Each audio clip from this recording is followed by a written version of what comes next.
Odima, Odili Obima, Budo dikosi mirinelu nozam, Benso wobiala, Ebechukwu zọ, dike na-abụ, agụ na-abụ, ntụntụ nwa ndị a na-edoji eje mba. Ifeanyi ji ka mba na Nnewi, Ikemba the second, Ebubechukwu ụzọ global, nke ọwụ na-eturu ya nyaza.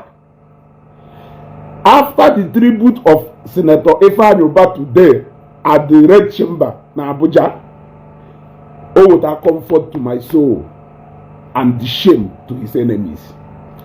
All the people who are enemies of Ifeanyi Ụba Tribute, all the people who are mocking Ifeanyi Ụba both in Nnewi and Igbo, I am telling you people that after the tribute of Ifeanyi Ụba today in the Red Chamber in Abuja, oh, with so much comfort to my soul, at least I can now have a breathing space na obi.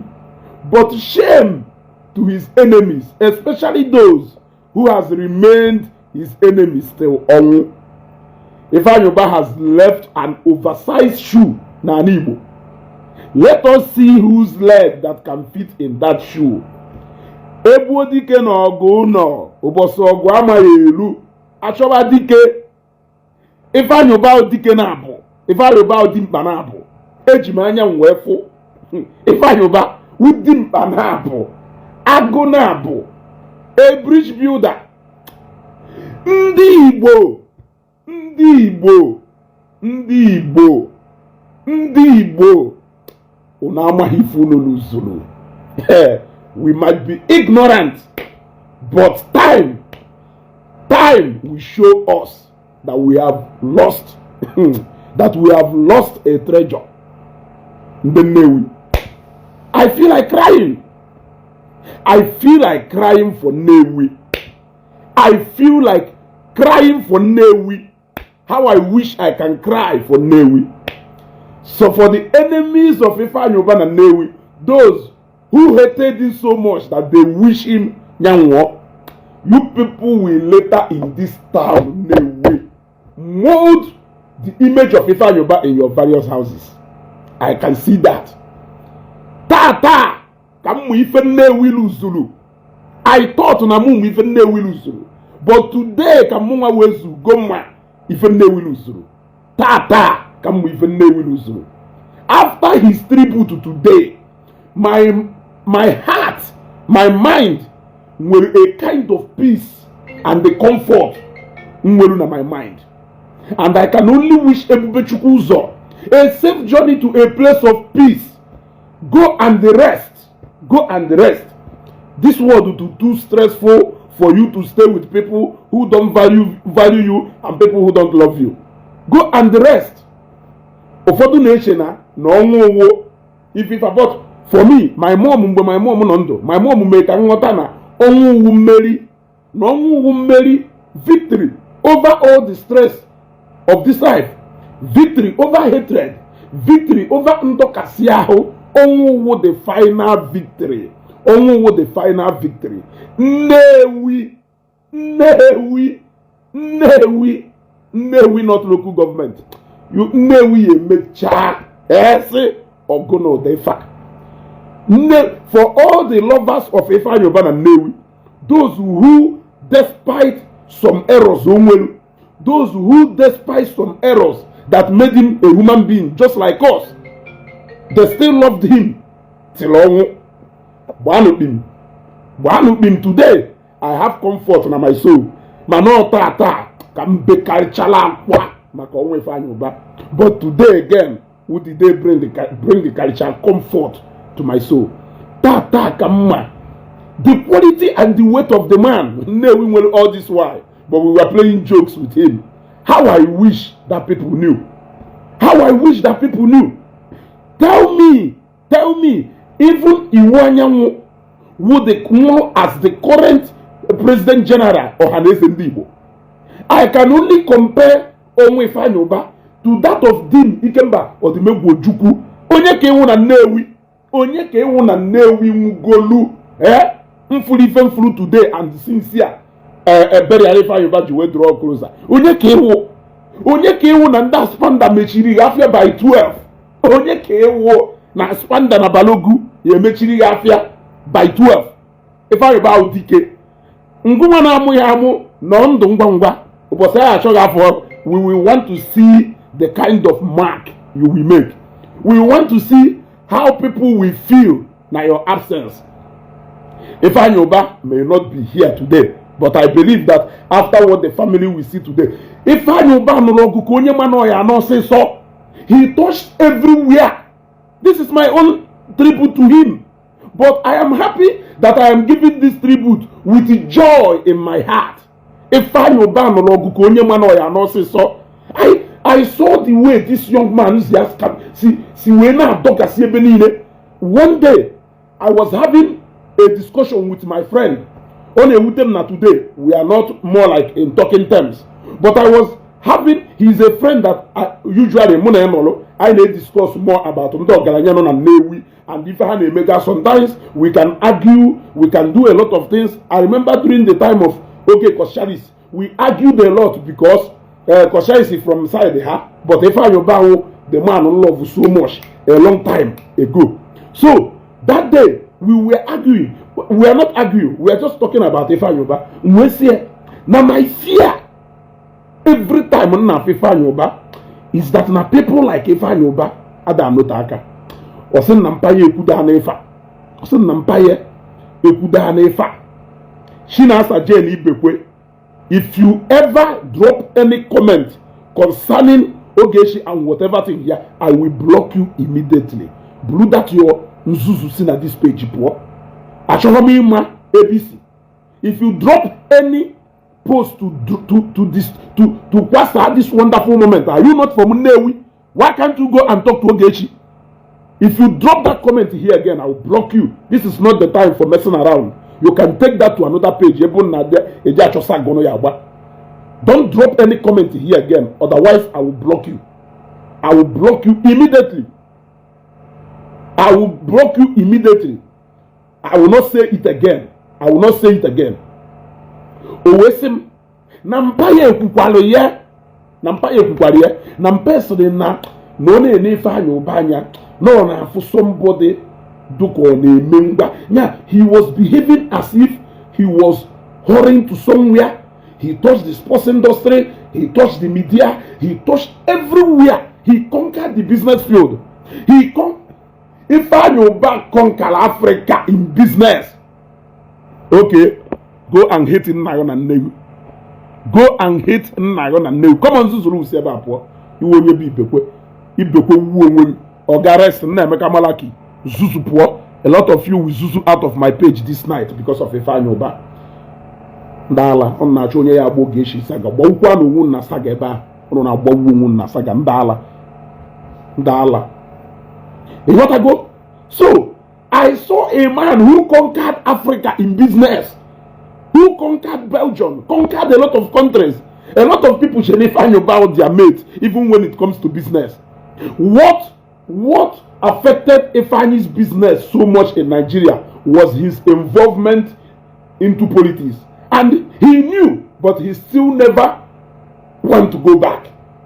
He knew that na politics who a loss called to him. I believe till today that the greatest, some people termed it mistake, but I keep arguing till today. I told them it's not a mistake that Ifeanyi Ụba into politics. After Ifeanyi Ụba into politics, as more like somebody will call that needed to answer that call. And it's not as if he knew that everything was going to go like this.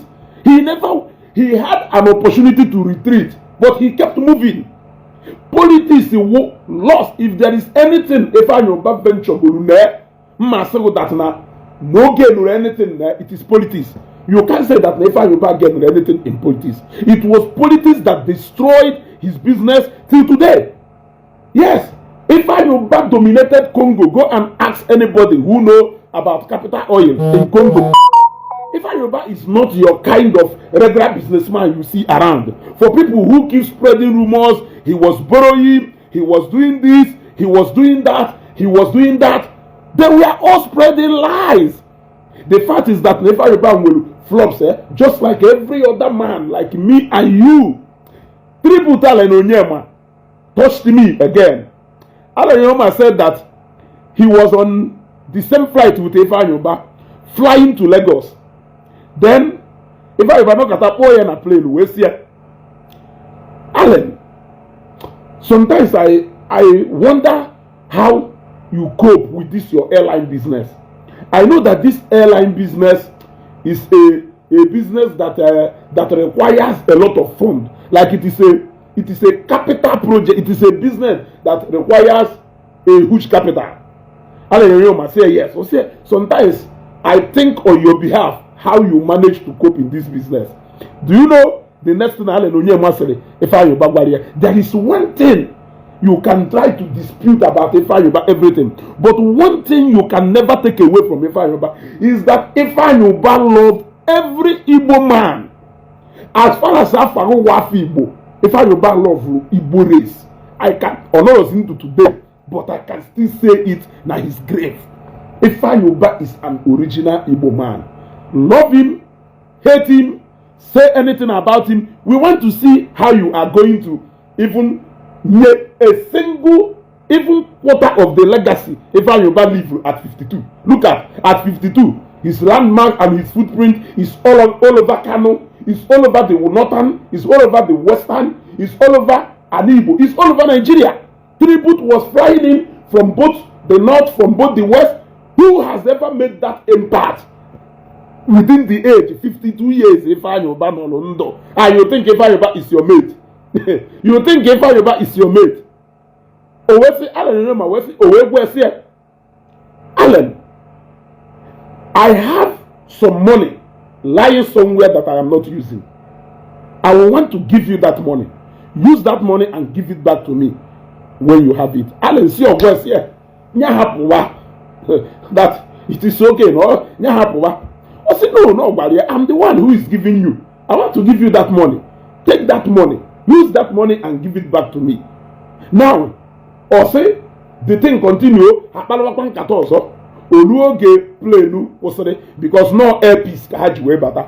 So if I have a general confer with the pilot.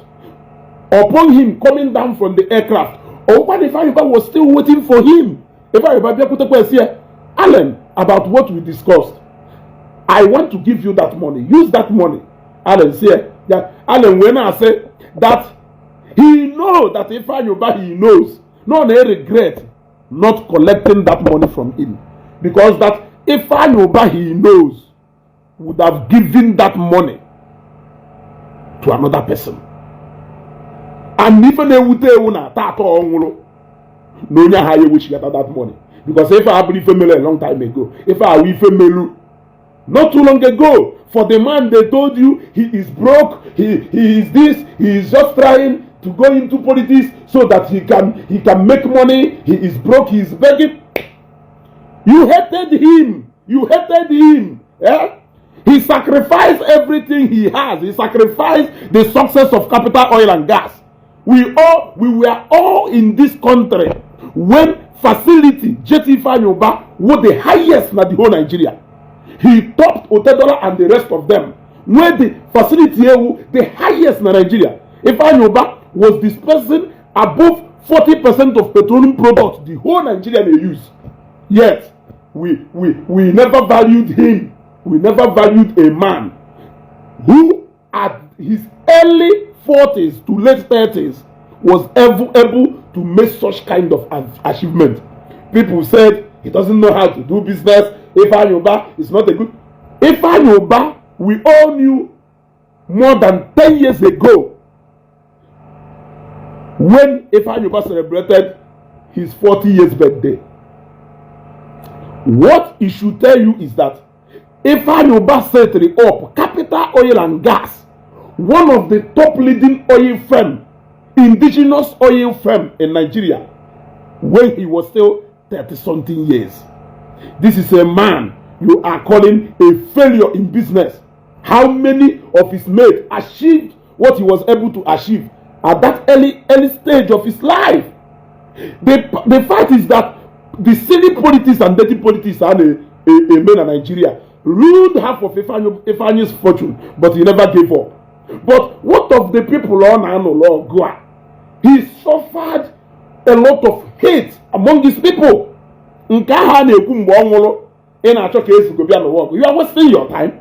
The fact remains that he was hated by some people for just no cause. Ifeanyi Ụba will errors and flaws just like you and me. You are not perfect, I am not perfect. But there is something that made him unique among some of our Igbo billionaires. And you know. After the tribute today, I have come to the conclusion that in my mind and in my heart, I am going to allow Ifeanyi Ụba to rest in peace. I have been battling with my heart behind this smiling face in front of camera. Only Ifeanyi Ụba dey disturb him. Like, I believe that Ifeanyi Ụba nwụrụ, especially the fact that maybe him follow an AJ a career mass or maybe a tribute. Not the boost you have there. You gotta go. So, to me, I believe that now this man will die minute he is going to show up. But after the tribute in Abuja today, I have decided to allow that gentleman, I have decided to allow that lion, the great lion of Africa, to rest in peace. Francis Aton Zeribe Murunoboda, Senator Francis Aton Zeribe, Iwanyamu, Okwatike Nibuku, name them, former governor of Anambra State, Odera, Augustine Ilodibe, Ekene Dirichukwu, Ajuru Zodike, Ozuzo Newi, call the name of great men. Can I have that person and Newi? Call the person and Newi Kama. Call the name of great men, both politicians, Sengugolu, within the last 15 years to 20 years. Take away Ikemba.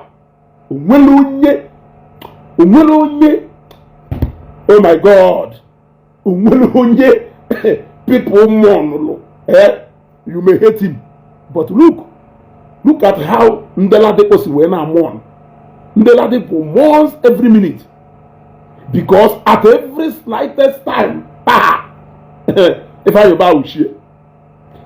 Hallelujah, must know when one certain time, onwelu problem. Ifeanyi Ụba was with him all through. That confirms a lot of testimonies people know about him. Remember the first day Onwe breaking out in the trade fair, observe a moment of silence. Ngozi Emeshebe, if I'm not mistaken, as Manda president, Loma also Biabashi trade fair, that he was with Ifeanyi Ụba for more than 50 minutes on phone.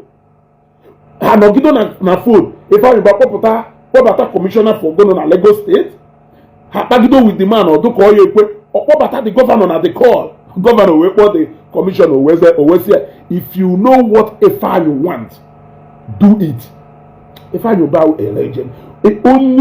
Only forget about differences. People may sponsor all kind of. Okay, Adazion, we are just making mouth. Erin woman won't let. Okay, Adazion, since you did not get the saga you are waiting for, can you zuzu out of my page? Can another person natural saga? Biakwa here. Ndubisi Udemba. I don't even need to tell me how Ifeanyi Ụba si webu onwe. You can walk out of my page. You got to go. Ndedi na saga. Mono Ogechi Yaboma Ifeanyi Ụba. I want you to drop your comment now so that I can block you.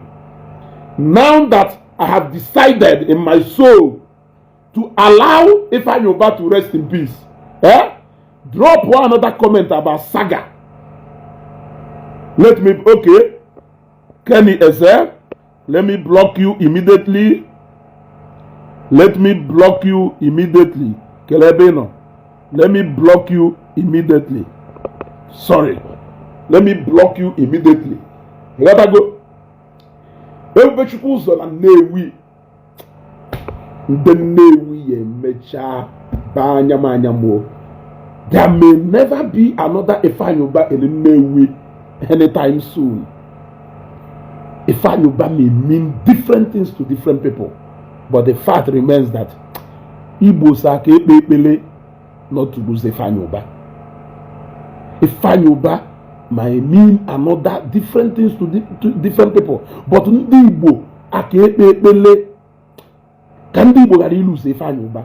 Ifeanyi Ụba dike obodo ọwụna supposedly inwe agụ na-abụ ọha alahụla. That man ada alahụla. That man ada ezu ike.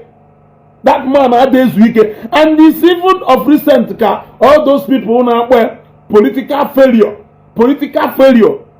Ọ kịta a na-agụgasịrị a tribute ka anyị nọ wee fụ that Ifeanyi Ụba played an important role in the political journey of almost all these Igbo politicians until the day he decided to join actively in that politics. Ifeanyi Ụba is not a failure in the political scene of Nigeria. Ifeanyi Ụba is not a failure. I remember the day Rochas Okorocha made his first inaugural speech when he was elected the governor of Imo State.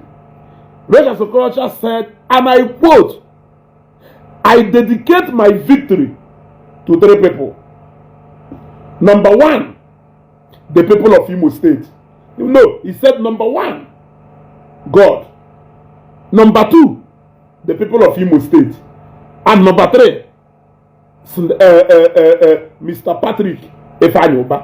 It was a long time ago when Ifeanyi Ụba was not active openly in politics. He was behind the scene doing wonders. He did wonders in PDP. He did wonders in Apuga. He did wonders in most of these political parties. Some of these governors you were seeing then, he played very vital role in the governorship.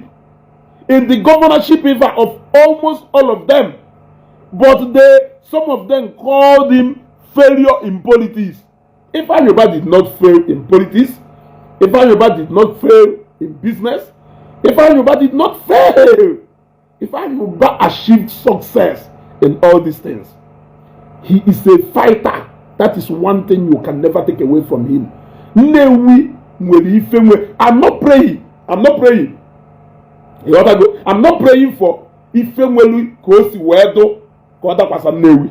But ụbọchị ife ahụ nwere ike ịdakwasa Nnewi, God forbid. Nnewi we wish that Ifeanyi Ụba never died.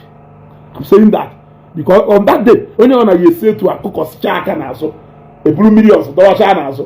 Ifeanyi Ụba dịka eji eje mba, ọ ya ebu ụzọ nọrọ n'ihu na-atụ aka si ndị ọzọ na-ese n'azụ.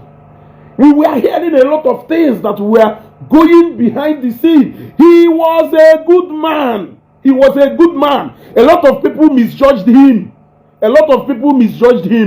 Maybe not destiny Ojuwebioha, but that young man. Maybe not destiny Ojuwebioha. He may not be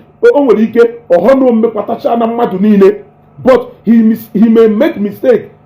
As a man, yes, make mistake. There are some things you may think you can handle. Then along the line, the thing will slip out of your hand. Being ni wulunonya na afa na okoko the mother will afa po wu eji afa po wi Ifeanyi Ụba. When government strangulated capital oil and gas, people were calling him, you were owing your workers. How do you want him to continue paying workers when capital oil and gas are not functional? People were not fair with that man. People were not fair to that man. He got a lot of judgment that most wicked politicians are with that.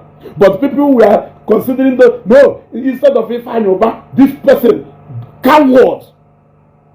Yes, those were the people you were praising.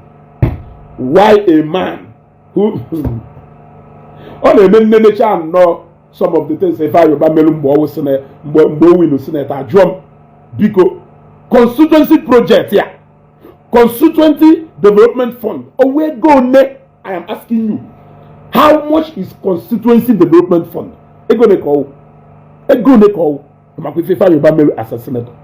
He was using his capacity as a business mogul. He was using his capacity coming from a political party enwero ono na Nigeria. Ifeanyi Ụba was able to achieve. He merely entered into APC. For how long before on obviously maybe God never wanted him to become a governor, but God wanted to use him to prove something, which he did.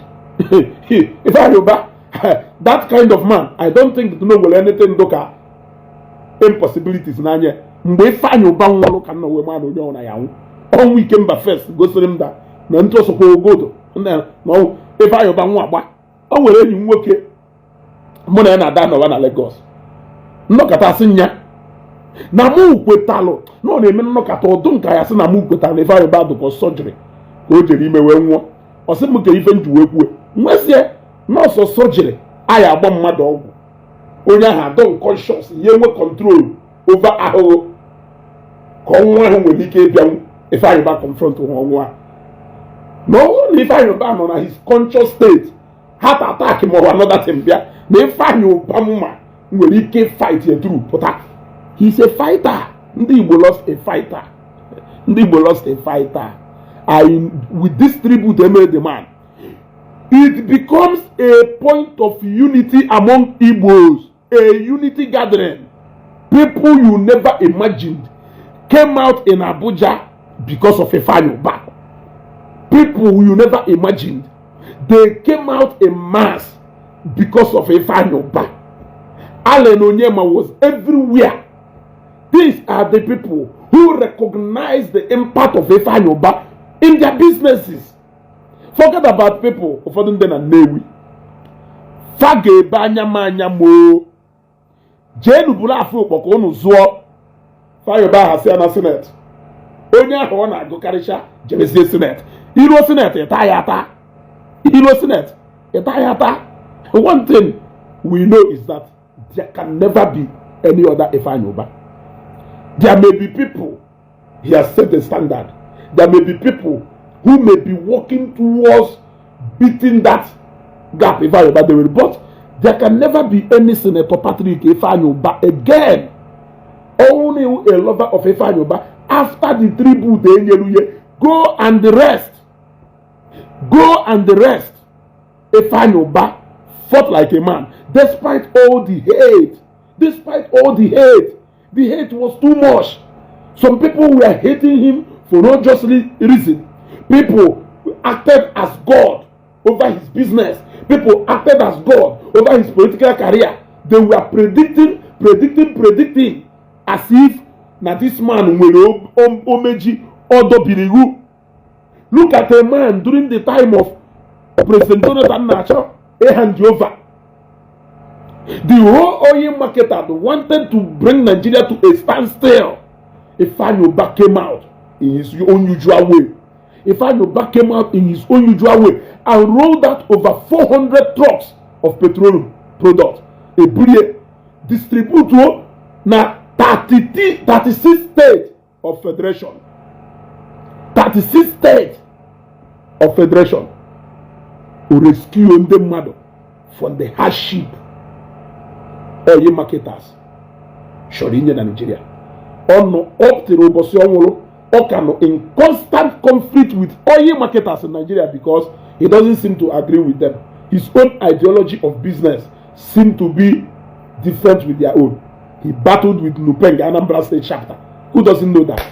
Because when they are trying to do all this mago, he always have a way of trying to bring in petroleum product oil at a cheaper rate. There can never be another Ifeanyi Ụba, the man who will be mad.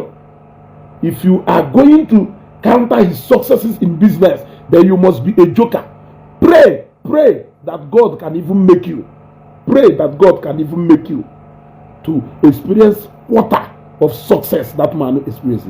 At the age of 30-something years, that man was living his full life. At the age of 30-something years, that man was already super successful, doing competition with the likes of Otedola, Adenugafa, people who has been in that business for a long time before he came. He penetrated the Nigerian petroleum industry. He dominated. At 52, there is no billionaire in Anambra State or Southeast that has not come in contact with Senator Ifeanyi Ụba. How old are you? Are you a national figure like Ifeanyi Ụba? You can boast of being a businessman. You are successful in your business. Can you be a nation? In fact, it's all on Kano today. Akwa afa ukone bia Kano. Ndasa ya monyi. Eje na Yoruba land. Kwa afa ndasa monyi. In fact, ogaranya onedo na Nnewi a. O nwere ụfọdụ ogaranya ya akpa afa. Ndị Imo steeti ma onye ọwụ. But he goes he iwe. Ha amaghị onye ọwụ. Across the 5 states in the southeast, Emma Ifeanyi Ụba by face, a man draw active. Nihe Facebook or Nihe news. He has been all over. He left his footprint everywhere at the age of 52. Look at some of us in about 13-14 years today. I am 52 years yo. I am 52. You not gonna. Maybe 13 to 14 years from now. Some of us are clock 52. Can now go years you Makane 52 years here. He said 52 years ago, 72. At 52, he is able to achieve this level of comfort and influence. At 30 years, Ifeanyi Ụba is already cruising in his own private jet, cruise ship. Ship wow. P-Square had Weko, Kerebu had Weko, the capital cruise owned by him. He has his own jetty. Okay. Ifeanyi point. Bye bye. Bye bye. I want as many as you that will come in this program to come and mess up so that I can block you and block you permanently. I can block you and block you. Pray in this life that you will achieve quarter of Ifeanyi Ụba achieve before you die. He should be a model you should be looking at. He should be an exemplary youth. All the successful youth to Ninenwelu na Southeast were loyal to him. Call them Obi Kubanafa.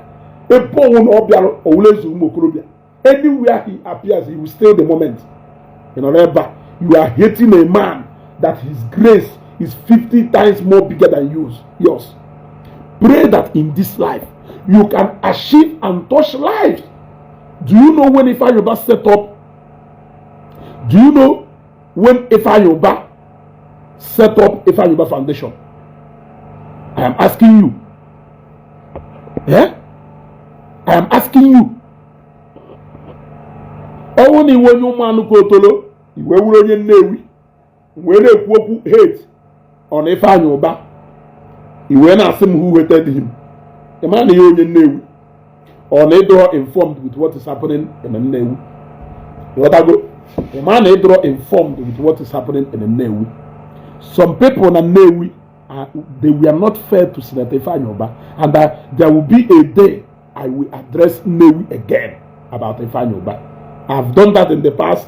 I've decided to put it in the fridge until I will continue asking until the day people here want me for this young man. When you go to Umuanuko Otolo, you will see his footprint scattered all over the places. Move around to the Nnewi, Hadiriki ya baba na a kindred ege Ifeanyi Ụba adoro na iri heli izola azolo izolo ha azolo ibiri enoma hadili na Nnewi onwe ogalanya akụ ye fesa na alu n'obodo a etu nke Ifeanyi Ụba si we fesa. You cannot argue it with him. You cannot argue it with him. The legacy Ifeanyi Ụba has left behind, I don't know who can ever. Hey! Ogiji na Nashebe nwụrụ ndị mmadụ na-eti ikuku ọma. Hey!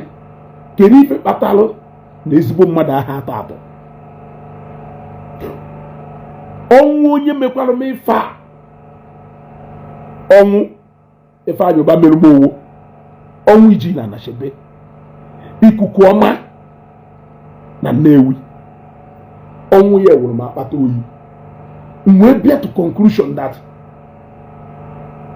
na ezigbo mmadụ ada ata atọ ndị ajọ mmadụ na-ebi ogologo ndụ mana ezigbo mmadụ ahụ anụta aka pịara m ha nwụra ufu nka nke ife abịa. Look at Iji na Anachebe. Iji na Anachebe is more like the replica of Ifeanyi Ụba to na his capacity. Thank God that Chijioke Anachebe is trying now to take over some of the responsibilities Iji no happen, but the shoe is just too big. Chijioke Anachebe, Dabara Hotels, yes, at least Dabara is trying, but the shoe do too big. The shoe do too big. Makonyi Iji na Anachebe ọnụ akwa nwanne ye ụbọchị akwara Iji na Anachebe na Nnewi ọgaranya na-ebe akwa ọgaranya with escort ọkpọ wee bịa paaki ya moto ọdọ na ana na-ebe akwa na-eficha anya mmiri. Ịma na ọgaranya kwa nne ya mmadụ abịa, ọgaranya kwa nna ya mmadụ abịa, ọkwa nwanne ya mmadụ abịa, mana ụbọchị a ya akwazie onye ọ na-eficha aka. Ịghọtago sị at least anyị abịacha na nụrụ ife mgbe o mere ife ana m abịakwa kịta ọpụfụ m, mana ụbọchị akwala Iji inu ka nna wee malụ ndị ọgaranya bịara ebe a call them almost ife Igbo ji eje mba nọ n'ụmụ dim that day, and they came and they relaxed as if they are not even going anywhere. That is the kind of person Iji na Anachebe wo. That is the kind of person Ifeanyi Ụba wo. I'm telling you, look at it. Valedictory section ehoduru Ifeanyi Ụba na Abuja. Even Manda Hausa, even Manda Yoruba, even Manda China. I saw Chinese people because you cannot take it away. He maintained a good relationship with the Chinese community. That is why Nije na Bendi na Igbo community in China, he is their grand patron. Yes. Imande ba yone Ifeanyi Ụba si na China kpọrọta Nigeria. Imande ba yone Ifeanyi Ụba si na South Africa kpọrọta Nigeria. Ọwụrụ na amụ Ifeanyi Ụba aka. Aka ya agbajigo. Ebere na-emewolu ndị na-celebrate mgbe ọ nwụrụ. Ihe ebe anya m ị ga-ata afụfụ aka na-ekwu ya ndị mmachi na-asị. Ọwụrụ na ịnọ asọ ọgaranya. O wee hụ na Ifeanyi Ụba nwụrụ. I wee na-enwe aṅụrị, wee na-akpọ champagne, wee na-celebrate.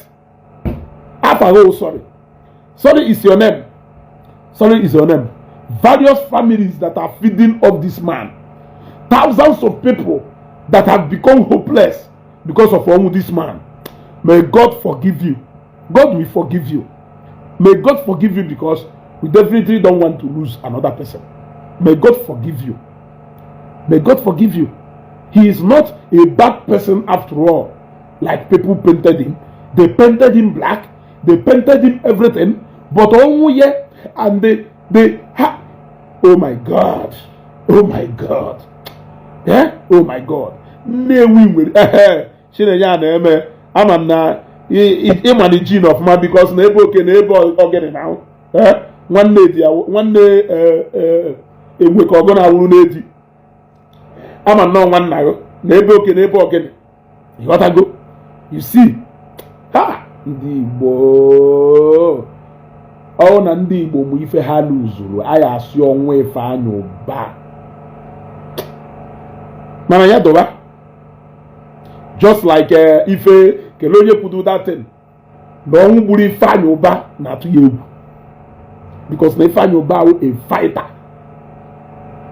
and na Ifeanyi Ụba to anybody egwu. He doesn't fear anything. Even ọnwụ, he doesn't fear anything. Even ọnwụ, a lot of ụmụ okolobịa na Nnewi he like associating with. Oh my God. Ndị Igbo luzuru mmadụ. Look at Anambra Progressive. Look at young man no within Ifeanyi Ụba's age that can have the mind and the goodwill of assembling over 600 billionaires na Igbo to form Anambra Progressive. Over 600 billionaires na Igbo to form Anambra Progressive, where they will bring out money and give this person in confidence to use it to build a project. That was what gave birth to the first building along a permanent site teaching hospital na Akammiri. Nke alụlụ na Ekwulọbịa, nke alụlụ n'Awka hospital, and nke mamọ na alụchana na Ọnịsha, because na ebe a chọbụla elu nke a na Ọnịsha enwere an issue pụtara ebe a ọdụ nke ebugharịzirie ịda na amozime ebe ọzọ ebugharịrị na Ọnịsha. Anambra Progressive during the time of COVID. Ifeanyi Ụba nwere the kind of spirit that was why he wanted to make his footprint everywhere. He scattered the resources. But I'm not going to go because Moke de Verife happen my given them money and color capital oil business to come in. Moke de Verife other business connection. Ifeanyi Ụba a na-agụ tribute Ifeanyi Ụba akpata iwe na-awụsam nwoke tile ego n'ife niile, nwoke nwe business na Nigeria. Are you not aware? Ifeanyi Ụba kwuru once mgbe ọ nọ ndụ, I thought he was joking. I thought he was joking when he said that more than 60% of the variable asset and business is not even in Nigeria. I thought he was joking, but they thought that by strangulating capital oil and gas business, they are going to take him out. When they did it, they still saw Moke. Have you ever asked yourself why capital oil and gas government first independent oil and gas government the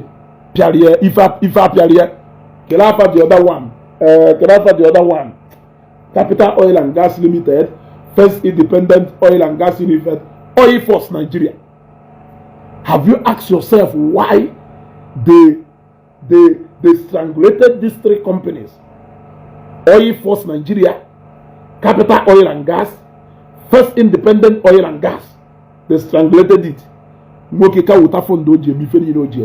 Oh no, the kind of man you are dealing with.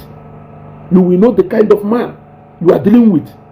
They thought they defeated Ifeanyi Ụba because no go, but for that Ifeanyi Ụba victory over this world. Nwoke tokasi onwe too much. Nwoke lose a lot. Ifeanyi Ụba lost a lot. What would he even have gained in politics if not because of humanity?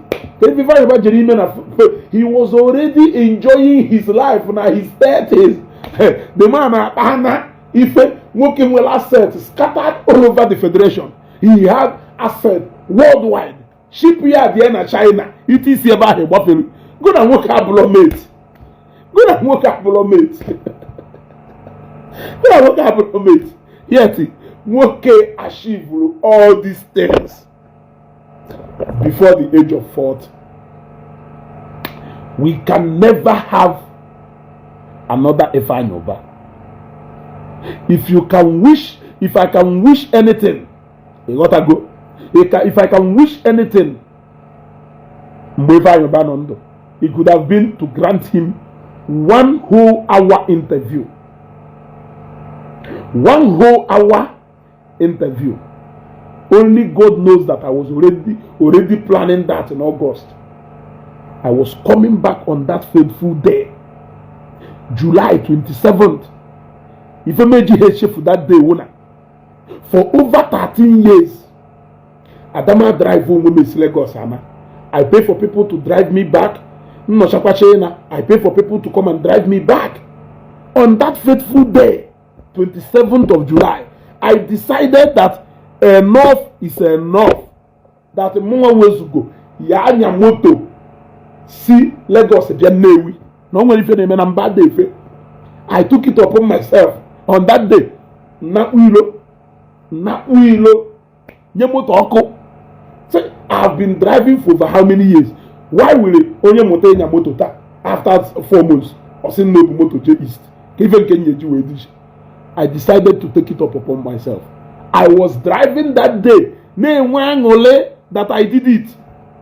Gasha Bini, na Badata, Abatawa Namo, Delta State. I thought Abatagon Delta State. Bam Yemo Bele, Nokata, Ifeanyi Nwoke. Send the other message in a WhatsApp. Mepeye, or Sahara reporters.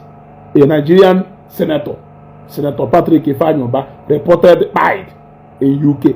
Hey! Akpatoyi, hit isi manamu, hit isi manante, hit isi mananya.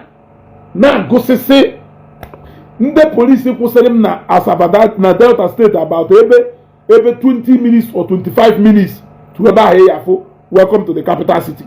Among when you negotiate here, I gave them 50,000. Na we put on a hold up Asaba. We made that broadcast made that day. And what a moment that day. Anyana Shamoko. It's in Naton. People were calling me, those who know how much I love Senator Ifeanyi Ụba. They were calling me. Many calls were coming from Zambia. Because they know you dare not mess around with Ifeanyi Ụba even known as Zambia. I will confront you. I will confront you. Because I know the man, Senator Ifeanyi Ụba. Ifeanyi Ụba ye without even allowing you to know. The man impacted the life of so many people. The only difference is that many people who ate from the pocket of Ifeanyi Ụba later became his enemies because of greed, selfishness. That is why in Juwedo, betrayal. And zero tolerance to betrayal. I hate betrayal with passion because these are people who feed from your pocket. They were the people who will be used as the greatest instrument to fight you. Yes, the people who ate from your pocket, the people who ate from your table, the people who ate your money like no man's business will be the greatest tool that your enemy will use to fight you. He suffered betrayal left, right, and center. Even from those who never knew that one day they will own a car. They own exotic cars because of Ifeanyi Ụba. Those who never knew that they will touch 1 million, touch $10,000 because of Ifeanyi Ụba. Those who never knew that they can even enter airpeace to Abuja, enter the international flight to Turkey and China and so many places because of Ifeanyi Ụba London. Those who never knew that they could achieve many things, achieved all those things because of Senator Ifeanyi Ụba. Even those he nurtured in his media team that ended up being an attraction to become governor's head, or a lot of people. He raised people even in the media community. No wonder Anambra State media, whatever, the way we do candle night. He got to go. Ebeni. Fela Ejiofor. I don't want that comment here. Isho yenya no gechi yeje gbasaga. Ije engage ogechi na saga. Adama Agbasaga. A lot of things has been said about Ifeanyi Ụba. We have fought a lot of it when he's alive. Every single thing in the about Ifeanyi Ụba when he's no more. It's a tribute to Nenye. I started giving him a tribute a long time ago. Onye nwa nke ekwu mgbe ọ nọ is what matters. So onye ọna na-asịrị bịa kwuo okwu maka Ifeanyi Ụba. Onye chọọ ka ya na Ogechi jee nụọ ọgụ. And it can never happen. It can never happen. I have made series of videos about Ifeanyi Ụba. Ifeanyi Ụba whooped at his hard-earned monies. I don't even know why that young man put money where people don't value him. He put in a lot of money where people don't value him. I don't know why. His footprint, project, a lot of Obi, a lot of Omunna. You can set your foot on a nail. Nobody can tell you that. Obosia Njelu, Omanu Kotoro, Inenekwa Holonka, renovated by Ifeanyi Ụba, Inenekwa Holonka, built by Ifeanyi Ụba. And most of these things we formulated more than 50 years ago, 20 years ago, even before he joined active politics. It can never happen. It can never happen. It can never happen. You want to go? It can't happen. Global. Senator Patrick Ifeanyi Ụba There can never be anyone like him. Jena street ya balubeye. Ebe niile na-ekwu oyoyo. Ọgaranya ya wa na-eri ego ya na amụ. Container gift na abata be during the time of Kero Direct. Ifeanyi Ụba kechalụ kerosene na north. Ifeanyi Ụba kerosene na east. Ifeanyi Ụba kerosene na west. Wee jụọ ndị sịrị na ife niile ọ na-eme wo maka governorship ọ na-azọ. Wee jụọ ha wee sị ha Ifeanyi Ụba na-azọ gọvanọ n'ugwu Hausa. Ifeanyi Ụba na-azọ gọvanọ na be ndị Yoruba. Ọkwa Ifeanyi Ụba gọvanọ of Anambra State ka ọ na-azọ. Ifeanyi Ụba na-azọ gọvanọ of Imo State. But Ifeanyi Ụba ya eburu kerosene kechie na lita burie kpakarịba all over Nigeria je na-eke ihe. Ono sị na maka politics. Ono sị na maka politics. During the time of COVID-19 okay palliative be na Nnewi ya ke palliative na Lagos. Okay palliative na be na Nnewi ke palliative na facility yo nwelu na nka mu odofe na nko that keriva na Apple Junction ebe ahụ authority newspaper akupe container aneke goodies ya na Lagos. Ifeanyi Ụba land ya ana-atụ akwụkwọ gọvanọ na Lagos. Ana-atụ akwụkwọ gọvanọ na Lagos. The only fire service ka ọgụnụ do na Balogun market wee Ifeanyi Ụba butere ebe ife o nwere afia do na Lagos o wojere ya na o nwere ebe ahụ nye ka ha wee lụọ ọgụnụ. Oga, we will miss Ifeanyi Ụba. Hey, look, one thing I've been able to tell you this night, for all those people who are telling you that Ifeanyi Ụba is not a good businessman, tell them to achieve what Ifeanyi Ụba achieved at the age of 30 years. Tell them to do that. If they cannot do that, let them shut their mouth. Hameshiano. Involvement of Ifeanyi Ụba into politics was what wanted to crash his empire. If not that Namuka Abagomboro Kusike overconfidence. Ifeanyi Ụba stayed relevant until Obosio Kuburi Ume. Ifeanyi Ụba Kubi Ume. Or now Fiona all the TV stations. Nkonye wile etua kana jo. Aside Ikemba. Nkonye wile etua ho. All the haters of Ụba na Nnewi. Na ndị sị na ha ndị Itechukwu. Ụbọchị ụnụ ya anọcha ndụ na ka ifu ka Igbo si wee cheta ụnụ. Ụmụ Igbo nọ na China na-elu ujo. Ndị Igbo nọ na South Africa na-elu ujo. Ndị Igbo nọ na different African countries na-elu ujo. Ndị Igbo nọ na US na-elu ujo. Ehold Ifeanyi Ụba candle night in so many countries. Ehold Ifeanyi Ụba candle night in so many countries. Trade fair short to Lafia down because of Ifeanyi Ụba. A lot of in fact, top even Atiku Abubakar, Onye Hausa, a lot of people paid tribute to Ifeanyi Ụba na their official Facebook page. That is how relevant Ifeanyi Ụba do na Nigeria. That is how important Ifeanyi Ụba do na Nigeria. He is a national figure. He is a state material. Ebe ọnụ ọzọ batara ọkpa n'ụwa ama na Ifeanyi Ụba batara. Mgbari unu gbari ya n'efu. The man simply came, saw and conquered and left. Medano ifomelu from Fojuaba. And ego. Na-akpasa ego your entire generation yeli. Ọkpa nke efesa ihe ozuo mba ọnụ. Ọgba ngwangwa na wala onwe. Hapụrụ na ifu na-eme ebe a jewala onwe. Ụwa na-celebrate ya.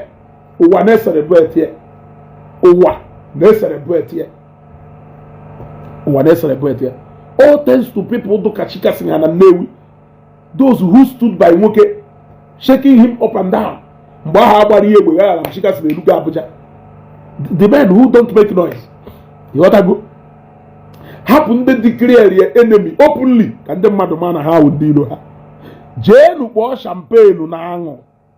Mana Nnewi mecha banyamanyamo. One thing is sure, there can never be another Ifeanyi Ụba. Ebechukwu na Nnewi. Owutekwolumo. Mana ya dowa. Owutelumo. Mana ya dowa. We are watching and we are coming up. We are coming up. What I am praying is for God to give us enough resources so that we can know if we can fit in that shoe he left. Oluwayeme. Oluwayeme, standard Ifeanyi Ụba top notch. Look at what he did when the moment of sports industry. Look at what he did. Within a short time, he became the chairman of NFA, Anambra chapter, because of what he did. Even as sports sector, Nigeria, people were giving him tribute, left, right, and center. Even, in fact, who is who? Jigari drop bena Efa maka Ifeanyi Ụba. Who is who? Everybody fell to his footprint. Whether they know who outside, Kenon and Yoruba, Kenon and Igbo. Ifeanyi Ụba is a man of all. Priscilla Santos, please stop sending this message. You want to what is your aim? Please stop sending this thing. Or do you what is your aim in this broadcast? I don't like what you are doing. Please, stop sending that thing. It's enough. Okay, can block all because on na match on na move me for on put on amala oma keliva na akpọ there. Imagine oge nju shop ta if on eme. Don't worry, after the broadcast I will block you. You gotta go share this video. No, of course, I'm going to share this video. Share this video. Everybody deserve more. Everybody deserve more. But okay, more than money. I know Johnny na that doba, but he conquered and he left.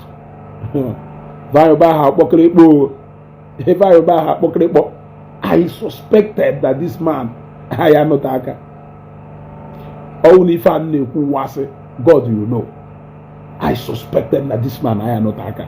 Every day can live with the intense fear that Ifeanyi Ụba ga not Aka.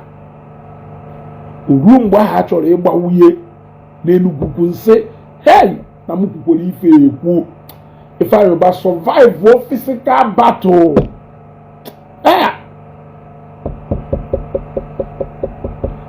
Peaceful one we woye. Dike we na kaya se na. But I even call peaceful transition. Peaceful transition. Thank God he did not go through the painful way. Thank God no ozu dike awo ozu tan cancel. Ozu ndem mmadụ ya bịa gbanene. Thank God na no ozu dike awo ozu ndem mmadụ ya bịa kiri na Nkwọ Enugu Ukwu. Thank God. At least nwoke nwụrụ nwoke dike na-eme ọnwụọ ude edebe na mba. Ozu dike a suppose họpụta n'ama ndị mmadụ a na-enene ozu dike n'ama. Ebechukwu ụzọ. Ifeanyi Ụba nwụrụ ụwa anwụ. Ifeanyi Ụba nwụrụ anwụ. Nya in 2, 3 or 4 days time, eburu dike dọị na ana. Eburu dike dọị na ana. Okwu alịlị ka ọwụ. Ịghọtago? Okwu alịlị ka ọwụ. Okwu alịlị ka ọwụ. Mana ya dọba. Nke dị n'iru ka mma. Governor of Anambra State, ndị ya web ya wụrụ. Anambra South Senatorial District, ndị ya ata bịa n'uwolu. That was what brought about all this hate.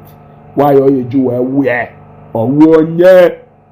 They preferred even the last man to have it rather than Ifeanyi Ụba. They preferred even onye deserve her to have it rather than Ifeanyi Ụba each day. That was the game plan. That was the game plan. They hated him like tomorrow no day. Some of them started popping champagne because na faga anwụ. Mukene can the Igbo celebrate yayo. Everybody must not love you. You gotta go. We are saved in auto pass because of this man. Afomo ogaranya na a politician nọ na Igbo humiliate Ifeanyi Ụba. It was controversy upon controversy. It was controversy upon controversy. Yet it did not deter this man. Among the kind of spirit that man nwelu. Ndị nọ nso supposedly bịa kọwara anyị. Even that man got Ifeanyi Ụba do too much. Maybe that guy is here water. Maybe that guy is here water liver. I'm telling you, he was all over the place as if he knew that he would not stay long. After the tribute, my mind is at rest. Ifeanyi Ụba attracted attention that only Ikemba has ever attracted na Igbo. The news was all over the media. And they spread there ko governor nwolo, and they spread there ko president nwolo. Ọkwọ n'anya mụ na go ka senator Ifeanyi Ụba no wee nwu ọkaka ojoto. Akwa yenu anyị na senator Ifeanyi Ụba nwu ọkaka ojoto nwu. Enuru ko wule etu nke Ifeanyi Ụba si wee. Dokene ọkwa dịka Igbo ukwu nwụrụ. Iwu anyanwụ ha nwụrụ. Atonzeribe Francis Atonzeribe nke Ubuta nke mụ na go ma from mgbe anyị pere mpe. Mgbe Ifeanyi Ụba ma mgbe o pere mpe. Fancha niile nwụrụ. Nyaka Ifeanyi Ụba nwa 52 years nwụrụ. Ọ na-afịa afịa n'ezi ezo na Nigeria. Ọ na-afịa afịa n'ezi ezo na Nigeria. Nyadowa. Esi na ihe meka dike, mekene ka dike. May his soul rest in perfect peace.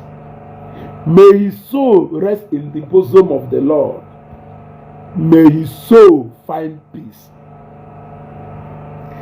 May the soul of Senator Ifeanyi Ụba and the soul of all the faithful departed through the mercy of God have eternal rest. I think I will leave it here. Mane say na Ifeanyi Ụba asịrị, na Ifeanyi Ụba asịrị. Mekene ifo melu within a short time or before one. Achieve mekene ifo melu within a short time or before one. 52 years. Amama ahụ na ndoketa. Amama ahụ no follow. Alone 52 years here. Ngonwa do 60 years. Wopukene 30 years na your year. Gonna keep meditating mgbe 30 years. That guy became a stinking billionaire at the age of, in his late 20s, by the 30s. He conquered business field across the globe and came back to Nigeria in 2001. Ifeanyi Ụba at the age of 52 years, and Ifeanyi Ụba penetrated the downstream sector of Nigerian oil and gas. In 2001, from 2001 to 2001 to 2010 is 10 years. 2010 to 2020 is 20 years. From 2020 to 2024 is 24 years. 24 years minus it from 52 years. 24 years minus it from 52 years. Iwopu 20 or 30. Iwopu 4 or 28. Ifeanyi Ụba penetrated the Nigerian downstream oil sector at the age of 28 years. At the age of 25, nwoke asụwana putuputu kagono. Inecha ya anya wesi na Ifeanyi Ụba a failure in business. Sikwa wulugo. At the age of 28 to 30 years, Ifeanyi Ụba lolo the most biggest jetty in Nigeria. Even till date, NMPC can use facility Ifeanyi Ụba. NMPC can use facility Ifeanyi Ụba. He owned over 800 trucks carrying petroleum products all over 36 states in Nigeria, dispensing over 40 to 45% of entire petroleum products and they use in Nigeria. They say Ifeanyi Ụba a failure. For the sake they go private jet. On and they took a young private jet and wow. A Mokolev working ako. Mokolev working ako. Yeah? Nigeria oil and gas sector still remains the biggest industry in Nigeria today. We are happy to have our own. Ego subsidy. Ifeanyi Ụba so onye ketara highest ego subsidy. Or would Ifeanyi Jigu ya nyoko no zuru government ohi. Iya like it ko na nwanne wu je government. Ife government ayi na mai omara mma. Iya like a brand ya ye oil thief. Ndị ba isoro na akpọ ye ndị Igbo unu mere alụ. Ndị Igbo unu mere alụ o. Some of us owe Ifeanyi Ụba an apology. Some of us owe Ifeanyi Ụba an apology. Mana ya doba nke dị n'ihu ka mma ọba politics. Within a short time ọba politics. Look at the landmark he has been able to make. Yet they called him a political failure. They called him a political failure. The likes of Nicholas Okashukwu and Ndotuha was in the system before he came. Yet they called Senator Ifeanyi Ụba a political failure, but he died as an active senator. He died as an incumbent senator. How can you call him a failed family man? The news and the gospel is out there. He is a good elder statesman. He is a good townsman. He is everything good you can ever. He always want to look for something good. Or ye merunde mado Igbo buike Igbo ke mesiano. Because I akwa Ifeanyi Ụba na Nnewi ebunu ya funde kwa atolo. On this note, I beg to end this night broadcast. But once more, my mind is not at peace today. I can now allow. Now my mind though, but in my mind, I cannot allow the soul of Senator Ifeanyi Ụba to rest in peace. May his soul rest in perfect peace. Everybody choose on my man. Now I'm the own